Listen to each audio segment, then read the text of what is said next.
چونکہ آج اپنی اس خوبصورت مسجد کا افتتاح بھی ہے، اس لحاظ سے کچھ آپ کے سامنے کچھ احادیث ذکر کرتے ہیں، اور چونکہ رمضان المبارک چل رہا ہے، روزے سے متعلق کچھ مسائل بھی آپ کے گزار کیے جائیں گے۔ قرآن مجید فرقان حمید سورۃ التوبہ 10 پارے میں اللہ تبارک و تعالیٰ ارشاد فرماتا ہے ما کان للمشرکین ان یعمروا مساجد اللہ، مشرکین وہ نہیں ہیں جو اللہ تبارک و تعالیٰ کی مسجدوں کو تعمیر کریں یا آباد کریں۔ ما کان للمشرکین، نہیں ہے مشرکین کی شان ان یعمروا کہ وہ آباد کریں مساجد اللہ، اللہ کی مساجد کو، شاہدین علی انفسہم بالکفر، کفر پر رہتے ہوئے، اولئک حبطت اعمالہم، یہی وہ لوگ ہیں جن کے اعمال تو ضائع ہو چکے۔ مسجد آباد کرنا، مسجد تعمیر کرنا تو ثواب کی نیت سے ہوتا ہے، جبکہ نصارہ کے لیے، عیسائیوں کے لیے، یہودیوں کے لیے کسی قسم کا کوئی ثواب نہیں ہے۔ ثواب شروع ہوتا ہے ایمان کے بعد، ایمان بنیاد ہے، جب بنیاد ہی موجود نہیں ہے تو ثواب کی شاخیں کہاں سے نکل کر آ جائیں۔ وہ فی النار ہم خالدون، ان کی حالت تو یہ کہ اللہ تبارک و تعالیٰ نے ان کو ہمیشہ تک جہنم ہی بنایا ہے۔ انما جزینیس یعمر مساجد اللہ، اللہ کی مساجد کو تعمیر کرتے ہیں من آمن باللہ، وہ لوگ جو اللہ تبارک و تعالیٰ پر ایمان لاتے ہیں، والیوم الآخر، اور قیامت کے دن پر ایمان لاتے ہیں، واقام الصلاۃ،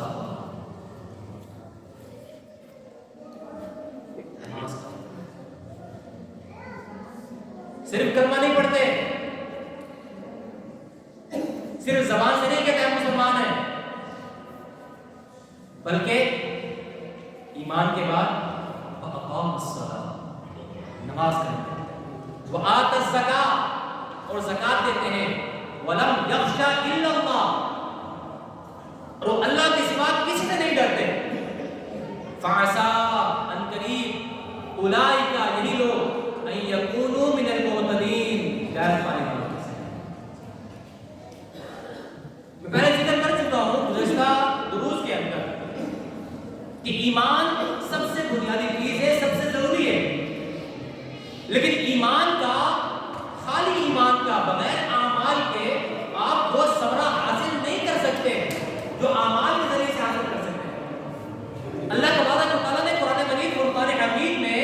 جہاں بھی ذکر کیا، ایمان والوں کا ذکر کیا، وہاں یہ ذکر کیا ان الذین آمنوا وعملوا الصالحات، ان الذین آمنوا وعملوا الصالحات، ہمیشہ ایمان کے بعد اعمال صالحہ کا ذکر کیا۔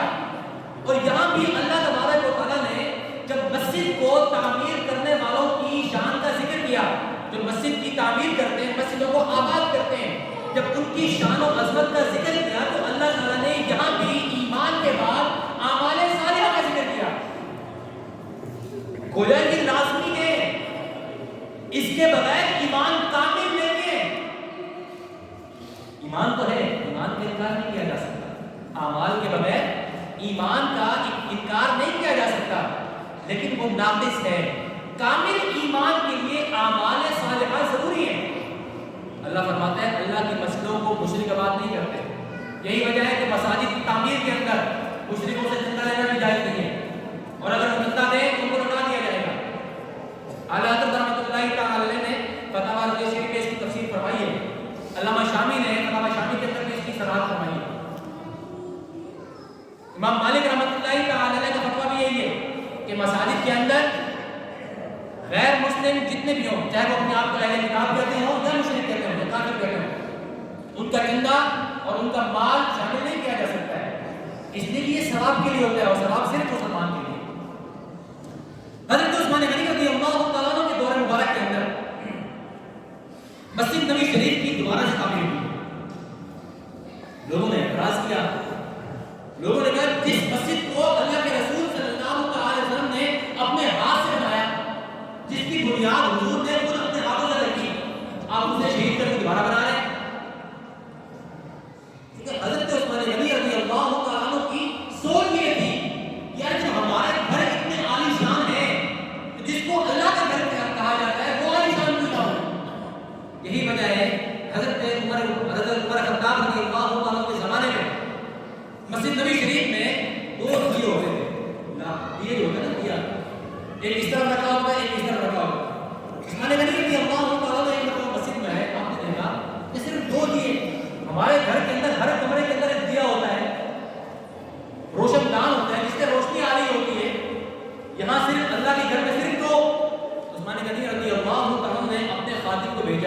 اور آپ نے مسجد نبی شریف کے اندر 12 دیے جلا دیے. حضرت عمر رضی اللہ عنہ آئے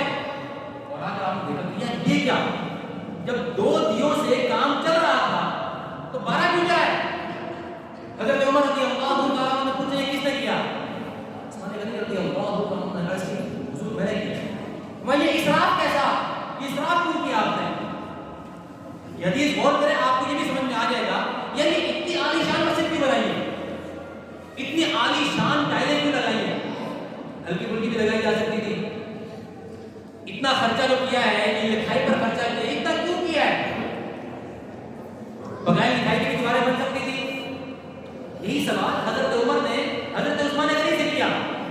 کہ جب 2 دیوں سے گزارا ہو رہا تھا آپ نے 12 کیوں جلا دیے، یہ تو اسراف ہے. حضرت عثمان غنی رضی اللہ تعالیٰ عنہ نے فرمایا لا خیر فی الاسراف ولا اسراف فی الخیر. آپ نے فرمایا خیر کے کام کے اندر جتنا بھی خرچ کیا جائے وہ کبھی اسراف نہیں ہوتا. خیر کے کام کے اندر جتنا بھی خرچ کیا جائے وہ ہمیشہ بھلائی لاتا ہے، وہ ہمیشہ رحمت لے کر آتا ہے، وہ ہمیشہ برکت لے کر آتا ہے، وہ کبھی اسراف نہیں ہوتا. اور اسراف کے اندر کوئی خیر نہیں ہے. حضرت عمر فاروق رضی اللہ تعالیٰ نے اس بات کو تسلیم کیا. تو اپنے دور زمانے کے اندر حضرت عثمان غنی رضی اللہ تعالیٰ نے جب مسجد نبوی شریف کی دوبارہ تعمیر کرنا چاہا، لوگوں نے اعتراض کیا تو عثمان غنی رضی اللہ تعالیٰ نے لوگوں کو رسول اللہ صلی اللہ علیہ وسلم کا فرمان پڑھ کر سنایا. اے لوگوں سن لو، رسول اللہ صلی اللہ علیہ وسلم کو میرے خود فرماتے ہوئے سنا. حضور نے ارشاد فرمایا من بنا للہ مسجدا بنا اللہ لہ بیتا فی الجنہ کما قال علیہ الصلوۃ والسلام. اے لوگوں حضور نے فرمایا کہ جو بندہ اللہ تبارک و تعالیٰ کے لیے مسجد تعمیر کرے اللہ تبارک و تعالیٰ اس کے لیے جنت کے اندر محل تیار کرائے گا. ابھی اس کے لیے لازمی نہیں ہے کہ پوری جو مسجد بنائے گا اس کے لیے پورا گھر ہوگا، بلکہ اللہ تبارک و تعالیٰ دلوں کے خلوص کو دیکھتا ہے، اخلاص کو دیکھتا ہے، للہیت کو دیکھتا ہے. خلوص کے ساتھ جس نے مسجد کی تعمیر کے اندر 10 روپے بھی دیے ہیں اللہ تبارک و تعالیٰ اس کے لیے بھی جنت کے اندر محل تیار کرائے گا. اور جس نے جتنا زیادہ مسجد کے اندر تعمیر کے اندر حصہ دیا اللہ تبارک و تعالیٰ اس کے اتنے ہی اعلیٰ ترین محلات جنت میں تیار کرائے گا. یہ دنیا کے بادشاہوں والا کام تو نہیں ہے نا کہ جو 10 روپے کی محنت مزدوری کرے گا اس کو 10 روپے ہی ملیں گے، جو 100 کی مزدوری کرے گا اس کو 100 ہی ملیں گے. ایسا نہیں ہے، بلکہ اللہ تبارک و تعالیٰ فرماتے ہیں مثل الذین ينفقون اموالهم فی سبیل اللہ کمثل حبۃ انبتت 7 سنابل فی کل سنبلۃ 100 حبۃ واللہ یضاعف لمن یشاء واللہ واسع علیم. تیسرے سپارے سورہ بقرہ کے دوسرے رکوع کے اندر، تیسرے رکوع کی پہلی آیت کے اندر اللہ فرماتا ہے مثل الذین ينفقون، مثال ان لوگوں کی جو خرچ کرتے ہیں اموالهم فی سبیل اللہ، اپنے مالوں کو اللہ کی راہ کے اندر، کمثل حبۃ، اس ایک دانے کی طرح ہے، اس کو زمین میں بویا جاتا ہے، انبتت 7 سنابل، جس سے 7 بالیاں نکلتی ہیں، ان 7 بالیوں کے اوپر ہر ایک کے اوپر 100 دانے نکلتے ہیں. واللہ یضاعف لمن یشاء، یعنی زمین میں ایک دانہ بویا تھا، ایک دانے سے 700 نکلے. اللہ فرماتے ہیں یہی مثال ان لوگوں کی ہے جو اللہ کی راہ میں ایک خرچ کرتے ہیں، اللہ تعالیٰ ان کو 700 گنا دیتا ہے. لیکن اتنا ہی نہیں، یہ جو فگر ہے یہ مختص نہیں ہے کہ 700 سے آگے نہیں ملے گا، نہیں، واللہ یضاعف لمن یشاء، بلکہ جس کا خلوص زیادہ ہوگا اللہ اس کے لیے ثواب بھی زیادہ بنا دے گا. کیوں؟ اس لیے کہ واللہ واسع علیم، اس لیے کہ اللہ تبارک و تعالیٰ کو بہت زیادہ وسعت والا ہے. زمین و آسمان کے خزانوں کا تو مالک وہی ہے، زمین و آسمان کے خزانوں کی کنجیاں اسی کے پاس ہیں. وعنده مفاتیح الغیب لا یعلمها الا هو، ہر چیز اسی کے پاس ہے، وہ تمام خزانوں کا مالک ہے. تو وہ 700 پر بریک نہیں لگائے گا، بلکہ 700 سے آگے جس کا خلوص زیادہ ہوگا اس کو اتنا زیادہ ہوگا. پیارے آقا علیہ السلام نے ارشاد فرمایا، اللہ تعالیٰ فرماتا ہے تمہارے میں سے جو گنہگار لوگ ہیں، اللہ فرماتا ہے میں ارادہ کرتا ہوں کہ میں ان کو تباہ کر دوں، میں ارادہ کرتا ہوں کہ میں ان کو ہلاک کر دوں. میں ارادہ کرتا ہوں کہ میں انہیں عذاب دوں، لیکن صرف ان لوگوں کی وجہ سے ان کو عذاب نہیں دے گا جو لوگ مساجد کی تعمیر کرتے ہیں، مساجد کو آباد کرتے ہیں اور سحری کے وقت اٹھ کر اللہ کی بارگاہ میں استغفار کرتے ہیں، صرف ان لوگوں کی وجہ سے باقی لوگوں کو عذاب نہیں دے گا۔ تو مساجد کی تعمیر کرنا یہ مسلمان کی شان ہے، اور تعمیر سے مراد آباد کرنا بھی ہے، تعمیر سے مراد عمارت بنانا بھی ہے۔ گاؤں والوں نے، ان کے رفقا نے، اعزاء اقرباء نے، دور نزدیک رہنے والوں نے مسجد کی اس مسجد کی تعمیر کے اندر بہترین حصہ لیا، اور اتنی عالی شان کہ جو بندہ دیکھتا ہے اس کا دل خوش ہو جاتا ہے، اور جو بندہ دیکھتا ہے وہ دعا دینے پر مجبور ہو جاتا ہے کہ جنہوں نے بھی اس کے لیے محنت کی ہے اللہ تبارک و تعالیٰ ہی اس کو بدلہ عطا فرما سکتا ہے۔ دنیا میں اتنی محنت کرنے والوں کو بدلہ کون دے گا کہ جنہوں نے وقت نکالا، اپنا سرمایہ لگایا، جنہوں نے اپنا وقت نکال کر اپنے پلے سے بہت سی چیزیں لگائیں، وہ افراد جن پر لازم بھی نہیں تھا تب بھی انہوں نے بہت چیزیں کی، یقیناً دل سے یہی دعا نکلتی ہے کہ ہم تمہیں کچھ نہیں دے سکتے سوائے دعا کے اللہ تبارک و تعالیٰ ہی اگر عطا فرما سکتا ہے، اور یقیناً اللہ تعالیٰ ہی عطا فرمائے گا، اور وہ عطا حضور کے فرمان کے مطابق جنت کے اندر عظیم الشان محل کی صورت کے اندر تم نے اللہ تبارک و تعالیٰ کے گھر کو تعمیر کیا، اللہ تعالیٰ تمہارے لیے گھر تعمیر کرے۔ اور یاد رکھیں ایسا نہیں ہے کہ مسجد تعمیر کر لی ختم ہو گیا، 100 سال بعد ویسے ختم ہو گئی، 200 سال بعد ویسے ختم ہو جائے گی، نہ بھی ختم ہو قیامت کے دن تو ویسے ہی ختم ہو جائے گی، نہ ایسا نہیں ہے، بلکہ مساجد قیامت تک قائم رہے گی، اور قیامت والے دن بھی جب ساری چیزیں فنا ہو جائے گی، ہر چیز ختم ہو جائے گی، مٹ جائے گی، اس دن بھی اللہ تبارک و تعالیٰ مساجد کو بالکل اسی طریقے سے اٹھا کر جنت کے اندر رکھے۔ یہ جو مسجد آپ نے تعمیر کی ہے، اس کی زیارت آپ جنت میں بھی کریں گے، اس کا دیدار آپ جنت کے اندر بھی کریں گے، لیکن ضرورت اس عمل کی ہے، جیسے اس آیت کے اندر ہے، سورۃ التوبہ آیت نمبر 18، اس کے اندر اللہ فرماتا ہے تعمیر کرنے کے بعد تم ایمان لائے ہو، تمہارے اندر ایمان موجود تھا، تم نے تعمیر کی، تعمیر کرنے کے بعد اب اس کی باری آتی ہے کہ اس کو آباد کرنا، اس کو آباد کس طریقے سے کیا جائے، خود بھی نماز پڑھیں، اپنی اولاد بھی نماز کی طرف لے کر آئیں، اور اس طریقے سے مسجد کو آباد کریں جس طریقے سے رمضان کے اندر، فجر کے اندر، عشاء کے اندر، دیگر نمازوں کے اندر نمازیوں کی تعداد دیکھ کر دل خوش ہو جاتا ہے۔ ہم تو دعا کرتے ہیں یا اللہ رمضان کے نمازیوں کو پورے سال کے نمازی بنا دے، آمین، تو یہ دعا کرتے ہیں۔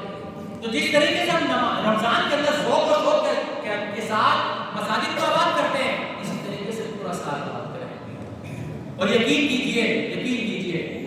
جس طریقے سے ہم جمعے کے اندر آ کر مسجد کو آباد کرتے ہیں، اگر اسی طریقے سے 5 نمازوں میں آ کر بھی مساجد کو آباد کرنا شروع کر دیں تو کفر تو اپنی موت آپ مر جائے گا، کفر کی پھر جرأت نہیں رہے گی کہ مسلمانوں کے خلاف کوئی زبان بھی دراز کر سکے۔ تو ضرورت اس عمل کی تعمیر کے بعد اس کو آباد کرنا، اللہ فرماتے ہیں وَأَقَامَ الصَّلَاةَ وَآتَى الزَّكَاةَ وَلَمْ يَخْشَ إِلَّا اللَّهَ فَعَسَىٰ أُولَٰئِكَ أَن يَكُونُوا مِنَ الْمُهْتَدِينَ۔ ان قریب یہی لوگ ہیں جنہیں اللہ تبارک و تعالیٰ ہدایت سے محروم کرنا ہے۔ رمضان المبارک کے اعتبار سے جیسا کہ گزشتہ جمعہ مبارک کے درس میں بھی میں نے رمضان المبارک کے فضائل آپ سے گزار کیے تھے احادیث کی روشنی کے اندر، اسی میں سے اللہ کے رسول صلی اللہ تعالی علیہ وسلم نے ارشاد فرمایا کہ اللہ تعالیٰ فرماتا ہے الصوم لی وانا اجزا بہ، کہ لوگوں روزہ میرے لیے کس طرح نماز اللہ کے لیے نہیں کیا، حج اللہ کے لیے نہیں کیا، باقی عبادات بھی اللہ کے لیے، لیکن روزے کے بارے میں اللہ نے خاص طور پر فرمایا نہیں روزہ میرے لیے۔ ایسا کیوں؟ اس لیے ہم نماز پڑھتے ہیں، کوئی نہ کوئی دیکھ رہا ہوتا ہے، دل میں خیال آ سکتا ہے، ریاکاری ہو سکتی ہے، ہم حج کرتے ہیں کوئی نہ کوئی دیکھتا ہے، دیگر جتنی عبادات ہیں ہم کرتے ہیں کوئی نہ کوئی دیکھ رہا ہوتا ہے، لیکن روزہ ایسی عبادت ہے جو اللہ تعالیٰ اور بندے کے درمیان ہے۔ آپ کے سامنے بیٹھا بندہ کتنا ہی کہتا ہے یار 50 کر دیے، یار آج بڑا روزہ لگ رہا ہے، کنفرم نہیں کر سکتے کہ اس کا روزہ ہے کہ نہیں. آپ کو یقین نہیں آ سکتا 100% آپ نہیں کہہ سکتے کہ جھوٹ بول رہا ہے سچ بول رہا ہے, کیونکہ روزہ اللہ اور بندے کے درمیان ایک راز ہے, کوئی نہیں جانتا. اس راز کو جب بندہ اپنے اندر پوشیدہ رکھتا ہے, بندے کے پاس طاقت بھی ہوتی ہے. یار کمرے کے اندر چلا جاؤ, ٹوپی لگا کے پانی پی لو, کس نے پوچھنا ہے؟ بھوک لگی ہوئی ہے, اپنے ہاتھ میں حلال مال بھی ہے, بندہ نہیں کھاتا صرف اس لیے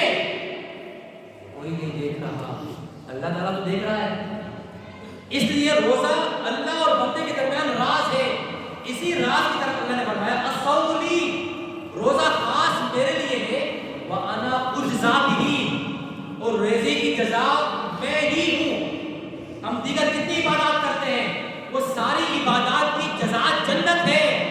لیکن روزہ دار ایسا ہے جو روزہ رکھتا ہے, روزے کے بدلے میں اللہ جنت نہیں دے گا, بلکہ جنت تو ویسے ہی مل جائے گی. ذکر و اذکار کرنے میں, نمازیں پڑھنے سے جنت ویسے ہی مل جائے گی, لیکن روزے کے بدلے میں اللہ تبارک و تعالی روزے دار کو قیامت کے دن اپنے دیدار سے مشرف کرتا ہے. حضور نے ارشاد فرمایا للصائم فرحتان, روزے دار کے لیے دو خوشیاں ہیں, عند الفطر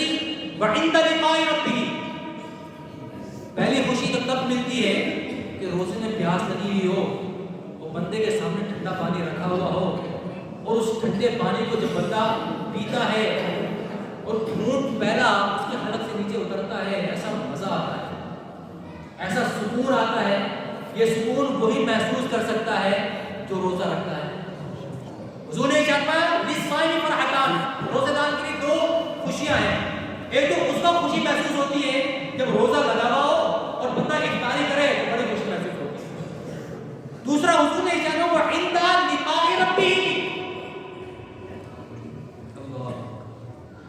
حضور نے ارشاد ایک خوشی ابھی ملی اور ایک خوشی تب ملے گی جب اللہ تبارک و تعالی جنتوں کی صفیں الگ الگ کر دے گا. جنت کے 8 دروازے ہیں, ان 8 دروازوں میں سے ایک دروازے کا نام باب الریان ہے, اور ہم نے بھی اس مسجد کے وہ ہونے والے دروازے کا نام باب الریان ہے. جنت کے 8 دروازے, 8 دروازوں میں سے ایک دروازے کا نام باب الریان ہے. اللہ تبارک و تعالیٰ سارے جنتیوں کو سائڈ پہ کر کے روزے داروں کو باب الریان میں بلائے گا, اور اللہ تبارک و تعالیٰ سب کو اپنے دیدار سے مشرف فرما کر جنت میں داخل کرے گا. اے روزے داروں, اللہ کا دیدار کرتے چلے جاؤ, جنت کے اندر داخل ہو جائے. اس لیے پیارے آقا علیہ السلام نے ارشاد فرمایا رمضان کا روزہ ہے, پورا سال روزے رکھو, کوئی ایک روزہ بھی نہ چھوڑو. یہ ایک طرف, اور رمضان کا صرف ایک روزہ ہے, بلکہ پورا سال تو بہت دور کی بات. حضور نے ارشاد فرمایا اگر تم نے ایک رمضان کا روزہ قضا کر دیا نا, ایک روزہ, اگلی ساری زندگی 50 سال 100 سال تک کنٹینیو مسلسل اس کی قضا کرتے رہے, تب بھی تمہیں وہ ثواب نہیں ملے گا جو رمضان کے روزے رکھنے کا ثواب ہے. حضور نے ارشاد میری امت کو معلوم ہو جائے نا کہ رمضان اصل میں ہے کیا, رمضان میں ملتا کیا ہے, رمضان کا اجر اللہ نے رکھا کیا ہے, میری امت اللہ کی بارگاہ میں رو رو کر دعائیں کرے گی, مالک پورا سال رمضان کو باقی رکھ, یا اللہ رمضان کو ایک مہینے تک محدود نہ کر, یا اللہ پورا سال رمضان کو محیط فرما دے. اس لیے کہ رمضان کی برکتیں, عظمتوں کا اندازہ ہم کر ہی نہیں سکتے. اس کی ہر ساعت کے اندر, ہر لمحے کے اندر اللہ تعالیٰ اتنی رحمتیں نازل فرماتا ہے جتنی پورا سال نازل نہیں ہوتی. اور خاص طور پر جمعہ کے دن اللہ تعالیٰ ہر ساعت کے اندر 10 لاکھ لوگوں کو جہنم سے آزادی کا پروانہ عطا. اس لیے حضور نے ارشاد میں اے نیکی کرنے والے قریب آ جا, اور اے برائی کرنے والے رک جا. اس لیے کہ اللہ تبارک و تعالیٰ نے رمضان کے اندر اپنی رحمت کے سارے دروازے کھول دیے ہیں اور جہنم کے سارے دروازے بند کر دیے. اس لیے گناہ کر کے اللہ کے عذاب کو دعوت نہ دینا, بلکہ تھوڑی سی نیکی کرو, تھوڑا سا ذکر کر دو, تھوڑا بھی کرو گے نا اللہ تعالیٰ تمہیں مالا مال فرما دے گا. اللہ تبارک و تعالیٰ اتنا عطا فرمائے گا جتنی تمہاری ضرورت اللہ تبارک و تعالیٰ سے اس ماہ مبارک کے اندر مانگو، رزق مانگو اللہ رزق دے گا، صحت مانگو اللہ صحت دے گا، مغفرت مانگو اللہ مغفرت دے گا، عافیت مانگو اللہ عافیت عطا فرمائے گا۔ اللہ سے جو سوال کرو گے، رمضان مبارک کے اندر اللہ تعالیٰ کسی مسلمان کی کسی بھی دعا کو رد نہیں فرماتا۔ اس لیے خاص طور پر سحری کے وقت اور افطار کے وقت اللہ تبارک و تعالیٰ سے دعائیں مانگو۔ رمضان ٹرانسمیشن نہ دیکھو، وہ تو سارے بھگوڑے ہیں جو تینوں میں بیٹھ کے سارا سال ناچتے ہیں گاتے ہیں اور رمضان میں آ کر آپ کو دین سکھانے کی کوشش کرتے ہیں اور آپ لوگ بھی بڑے مزے سے ان کے دین سیکھتے ہیں کہ جی فلاں دیکھو پورا سال ناچتا ہے، ہمیں دین سکھا رہا ہے، کتنا اچھا بنتا ہے۔ وہ صرف ان کا دھندا ہے، وہ صرف ان کا کاروبار ہے۔ اس کاروبار کے لیے وہ قرآن کو استعمال کرتے ہیں، کاروبار کے لیے وہ رمضان کو استعمال کرتے ہیں۔ دین کا ان سے کوئی تعلق نہیں ہے۔ دین سیکھنا ہے تو قرآن پڑھو، دین سیکھنا ہے تو حدیث پڑھو، دین سیکھنا ہے تو علماء حقہ کی صحبت اختیار کرو، ان کے پاس آ کر دین سیکھو۔ اور خاص طور پر 1 گھنٹہ سحری کا، 1 گھنٹہ افطار کا تو ٹی وی بند ہی رکھیں اور صرف مناجات کے اندر اللہ تبارک و تعالیٰ کے ذکر کے اندر اللہ تبارک و تعالیٰ سے دعا کے اندر اس وقت کو گزارتے ہیں۔ تو یقین کیجیے لازمی طور پر اللہ تعالیٰ ہمارا شمار بھی ان 10 لاکھ لوگوں میں فرما دے گا جنہیں اللہ تبارک و تعالیٰ نے پہلے جہنم واجب کی تھی، رمضان کے اندر اللہ جنت واجب فرما دے گا۔ اللہ تعالیٰ کی دعا ہے کہ اللہ تبارک و